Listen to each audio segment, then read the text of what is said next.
Karen adjusted her blazer before entering the community center, mentally rehearsing her presentation. Tonight's HOA meeting would be her crowning achievement. The Uniform Appearance Act, mandating standardized mailboxes, house numbers, and lawn care procedures across all 142 homes in Maple Grove. She prepared meticulously a PowerPoint with property value projections, professional renderings of the proposed aesthetic cohesion, and samples of the exact shade of beige paint all front doors would eventually display. The board members would have no choice but to approve her vision. "Good evening, everyone." Karen beamed at the surprisingly packed room. Typically, HOA meetings attracted only the board members and perhaps 2 concerned residents. Tonight, every chair was filled. "Before we begin," interrupted Margaret Chen, the former HOA president who now served as secretary, "we have several residents who've requested to speak about agenda items." Karen frowned. "We typically handle resident concerns at the end." Actually, Margaret smiled thinly. Bylaw Procedure 5.2 specifies resident input precedes voting matters. Before Karen could object, Helen Abernathy approached the podium, several neighbors standing supportively behind her. "The Maple Grove Heritage Garden Society would like to submit our formal application for historical garden designation," Helen announced, placing a thick binder before the board.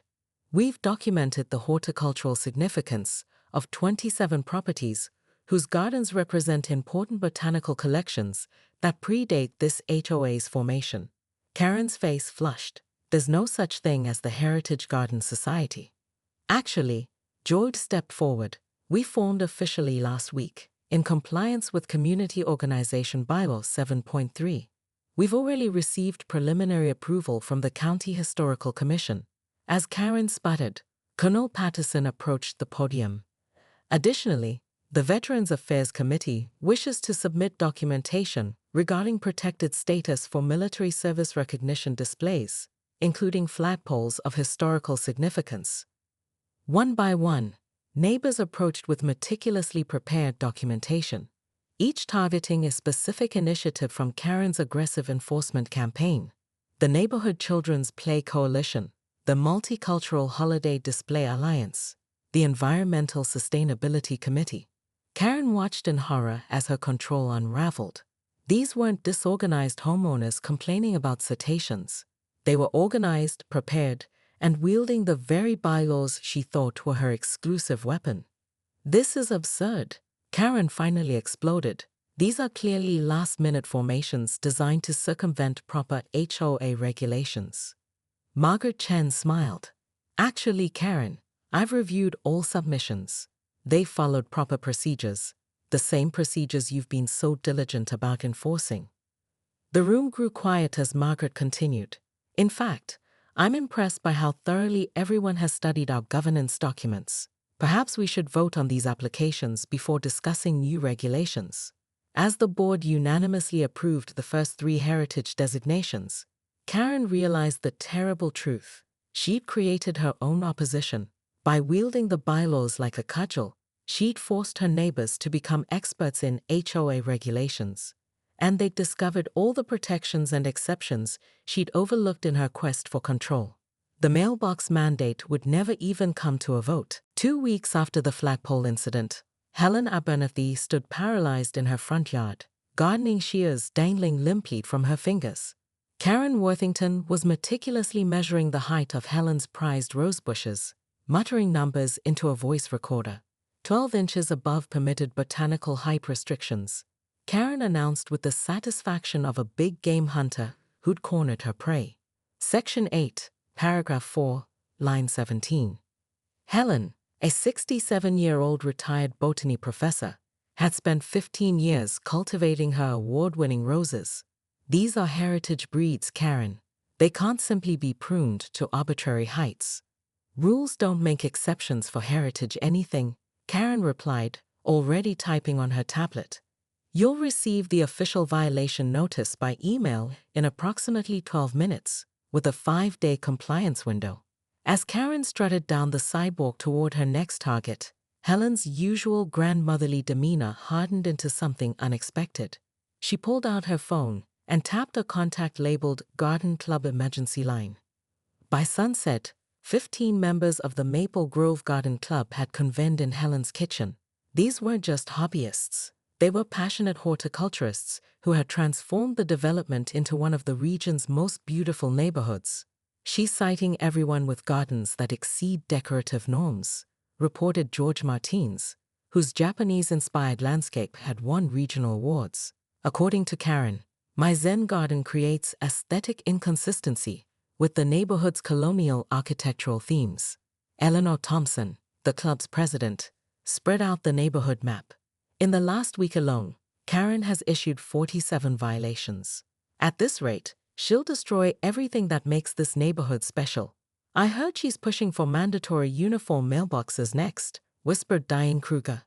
"Beige, plastic, with no decorative elements." Helen cleared her throat.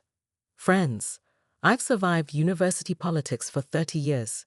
This isn't about flowers. It's about power." Karen doesn't care about property values. She cares about control. The gardeners looked at each other nervously. Standing up to Karen meant risking escalating fines, or worse. "I've been reading the actual HOA bylaws," said Georgie, pulling out a highlighted document. "Not Karen's interpretation. There's something interesting here about historical preservation of neighborhood botanical character." Eleanor's eyes lit up. "Are you thinking what I'm thinking?" George nodded. "The Heritage Garden designation. Once approved, it supersedes standard landscape regulations." Helen smiled slowly. "Karen knows the restrictions by heart, but I bet she hasn't studied the exceptions." The gardeners left with a plan, unaware that Karen was watching Helen's house from her car across the street, documenting the unauthorized gathering and noting how many vehicles exceeded the 2-hour street parking limit. As the last car pulled away, Karen smiled to herself. These gardening rebels had no idea what they were up against. Tomorrow, she would introduce her new initiative, the Neighborhood Beautification Committee, with herself as permanent chairperson. The Maple Grove annual 4th of July picnic froze in collective shock as Karen Worthington's shrill voice cut through the festive atmosphere like a chainsaw through butter. "That flagpole is 17 inches taller than regulation. I'm me assured it myself." She stood trembling, smartphone extended like a weapon, her immaculately highlighted bob quivering with indignation as she confronted retired Army Colonel James Patterson. Colonel Patterson, who had proudly raised the American flag that morning, stared back in disbelief, his grandchildren huddling behind his legs. The potato salad on his plate slowly tilted, forgotten in the moment of confrontation. "Ma'am, I've been flying this flag for 15 years, he replied calmly. "Well, you've been in violation for 15 years. Karen's face flushed crimson beneath her department store makeup. "As the newly elected HOA president, I'm implementing immediate corrective action throughout Maple Grove."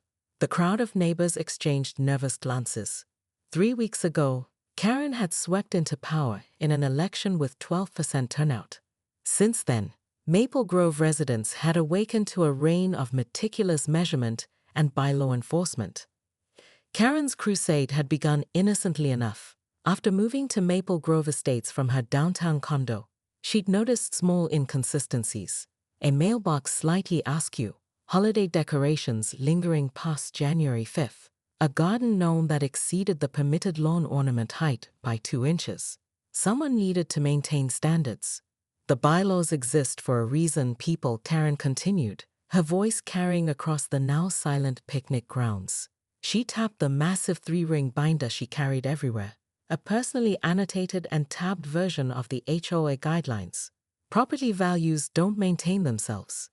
Colonel Patterson set his plate down on a nearby table. "Karen, it's Independence Day. Can we discuss this tomorrow?" "Freedom isn't free, Colonel," Karen replied with a tight smile. "And neither is code compliance." As if on cue, her phone chimed. Karen glanced down, her eyes widening with delight. "Well, it appears the Hendersons on Sycamore Lane have installed an unauthorized birdbath." She spun on her designer heels, already dialing a number. "This picnic has too many non-regulation tablecloths anyway. I'll be documenting all violations." As she marched away, Neighborhood teenagers snickered while their parents exchanged worried glances. No one noticed the quiet presence of Margaret Chen, the former HOA president, watching thoughtfully from beneath the shade of an oak tree. Unlike the others, Margaret wasn't annoyed, she was calculating. Karen's Zelo tree wasn't just alienating the neighborhood, it was creating an opportunity. What Karen didn't realize as she stormed across the park, frantically photographing innocent violations, was that her reign of suburban terror had just begun. And the consequences would be far greater than a flagpole citation. A fleet of official vehicles descended on Maple Grove on a crisp autumn morning. City inspectors, clipboard-wielding and stern-faced, spread throughout the neighborhood as panicked texts flew between residents. Karen stood alongside the city's chief zoning administrator, pointing out violations with barely contained glee. That shed exceeds accessory structure limitations by 8 square feet. Those solar panels weren't properly permitted. That fence height clearly violates Municipal Ordinance 47.6. The neighborhood erupted in chaos as violation notices were taped to doors. Helen's Heritage Roses was cited for encroachment on public right-of-way. Colonel Patterson's flagpole apparently required a structural engineering certification. George's koi pond lacked proper aquatic feature permitting. Karen had bypassed the HOA entirely, filing a comprehensive complaint with the city alleging widespread zoning violations throughout Maple Grove. It was her nuclear auction. If she couldn't control the neighborhood through the HOA, she'd bring in authorities with actual legal power. Margaret Chen called an emergency meeting at her house, neighbors crowding her living room in various states of panic and fury. "She's gone too far," Colonel Patterson declared. "These citations come with actual fines, not just HOA warnings. Some of these could require expensive modifications," George added. "My pond apparently needs commercial-grade filtration now." Helen, looking suddenly every one of her 67 years, spoke quietly. "I can't tear out roses that have bloomed here for 15 years. The room fell silent before Margaret stepped forward. "Before I was your HOA president, I was a municipal code attorney for 22 years. She smiled slightly. Karen isn't the only one with connections. What followed was the greatest mobilization Maple Grove had ever seen. Residents with legal backgrounds formed research teams. Architects and engineers conducted proper surveys. City council members received invitations to community garden tours and veteran celebrations. Karen watched in confusion as, rather than grudgingly making changes, her neighbors seemed to be hosting the very officials who should be enforcing the violations. The truth revealed itself 3 weeks later at an unusual Saturday session of the City Council. Karen arrived early, expecting to hear about compliance deadlines and enforcement actions. Instead, she found the chamber packed with her neighbors.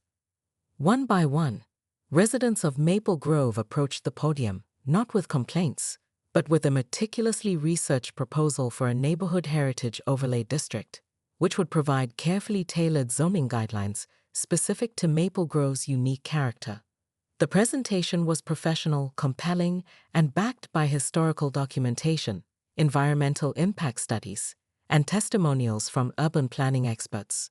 The council voted unanimously for preliminary approval. As Karen stormed out, she found Margaret waiting in the hallway.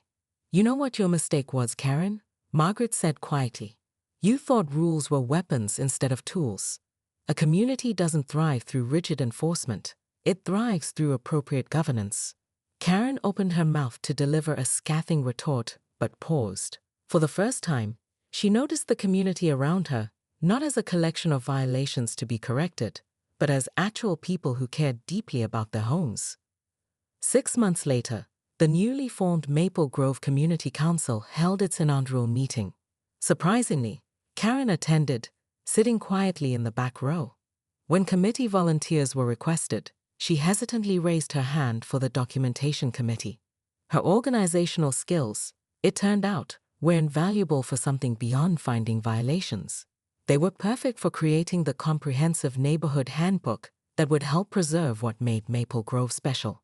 The flagpole still stood in Colonel Patterson's yard, now officially designated as a Veterans Memorial Display. And if anyone looked closely, they might notice it was actually 18 inches taller than before. Karen paced her immaculate living room, blinds precisely half closed as she peered occasionally at the street. 3 weeks had passed since the HOA meeting disaster, and she'd been strategizing her comeback. The neighbors thought they'd outsmarted her, but they'd only forced her to evolve. If they want to play the exception game, fine, she muttered, reviewing her newest initiative. But security has no exceptions. Her doorbell rang precisely at 7:00 p.m. Perfect. Karen composed her face into a mask of concerned citizenship before opening the door. Thank you for coming. She greeted the 4 new residents who stood awkwardly on her doorstep. The Patel family, the Johnsons, and single mom Rebecca Winters, all having moved to Maple Grove within the last 3 months. I've invited you because, as newcomers, you haven't been influenced by certain factions in our community, Karen explained once they were seated. Maple Grove has a growing security problem that the established residents are ignoring. She displayed charts showing incidents across the neighborhood, everything from teenagers gathering at the park after 8 p.m. to suspicious gardening activity at night. That's why I'm forming the Maple Grove Security Coalition, Karen announced. An independent neighborhood watch with authority to document and report potential violations, both security and code compliance. The new residents exchanged uncertain glances. Like what kind of violations?